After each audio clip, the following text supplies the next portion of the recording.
Assalamu alaikum, hürmetli Adabiyat Gulshanı kanalının көрермендері. Sizlerмен Дидар Ғанимет көріскеніме juda қуаныштымын. Міне бүгін қазір мектепте тәнемістің уақытында түсіп отырған бұл видео.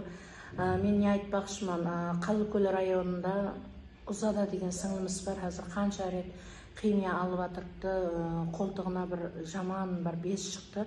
Сол без үлкейіп кетті. Қазір историяма да қойып өттім, резкіде салып өттім.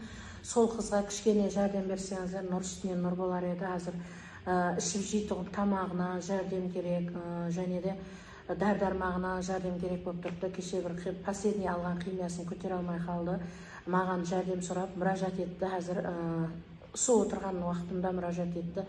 Енді қалқым мұражат еткеннен кейін қарап тұра алмадым. Азғантай болса да өзімнің көрермендерім бар, ықыласпенділерім бар, қарап тұрады деген, қарап тұрмайды деген үміттемін. Себебі менің өзім қанша рет ауруларға жәрдем беріп